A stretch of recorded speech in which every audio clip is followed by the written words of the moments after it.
ஆறாவது மண்டலத்தில் வேலை செய்கிறோம். தூய்மை பணியாளராக வேலை செஞ்சுட்டு இருக்கோம். நாங்கள் கடந்த ஒரு 4-5 மாதமாக வந்து எங்களுக்கு வேலையை விட்டுட்டு நிப்பாட்டிட்டாங்க. இது வந்து தமிழக மக்களுக்கு எல்லாருக்குமே தெரியும். மீடியா துறையிலும் எங்களுக்கு நிறைய சப்போர்ட் பண்ணாங்க. நிறைய பேருக்கு தெரிஞ்சிருந்த விஷயந்தான் இது. இன்றைக்கி வந்து என்னென்னா, முதலமைச்சர் அவர்கள் வந்து ஒரு அறிக்கை ஒன்று கொடுத்துருந்தார். என்னென்னா, நீங்கள் எப்போ வேணாலும் எங்களுக்கு வந்து மனு கொடுக்கலாம், எங்களை வந்து பார்க்கலாம்ன்ற மாதிரி ஒரு இது சொல்லியிருந்தார்.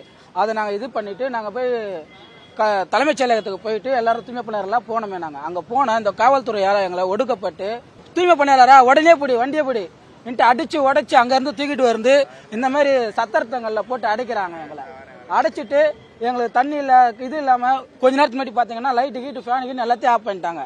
ஆஃப் பண்ணிட்டு வெளியே போங்கன்றாங்க. எங்களை எதுக்கு கூப்பிட்டு வராங்க, எதுக்கு இங்கே வைக்கிறாங்க, எதுக்கு போகிறான்ற அவங்களுக்கும் தெரிய மாட்டேங்குது, எங்களுக்கும் தெரிய மாட்டேங்குது. நாங்கள் என்ன கேட்குறோன்னா, ஒற்றை கோரிக்கை தான். எங்கள் கோரிக்கை என்னென்னா, எங்கள் பழையபடி வேலையை எங்களுக்கு கொடுங்க. இது வந்து போன வாட்டி அரெஸ்ட் ஆகி நாங்கள் வந்து இதே மாதிரி மண்டபத்தில் இருக்கும் போது இந்த மாதிரி தான் நாங்கள் போக மாட்டோம்னு சொல்லும் போது என்ன சொன்னாங்கன்னா, ஐஏஎஸ் கார்த்திகேயன் அவர்களும் இந்த நம்ம கமிஷனர் குமரகுருபரன் அவர்களும் என்ன சொன்னாங்கன்னா, நாங்கள் சிஎம் பேசி உங்களுக்கு அப்பாயின்மெண்ட் நாங்கள் வாங்கி தரோம், நீங்கள் இப்போ வெளியே போங்கன்னு சொல்லிட்டு ஒரு பேச்சுவார்த்தைக்கு நாங்கள் ரெடி பண்ணுறோன்னு சொன்னாங்க. அதை நம்பி நாங்கள் சரி ஒரு அதிகாரிங்க சொல்லும் போது நம்ம வந்து அதை கேட்டுக்கணுன்ற ஒரு இதில் நாங்கள் வெளியே வந்துட்டோம்.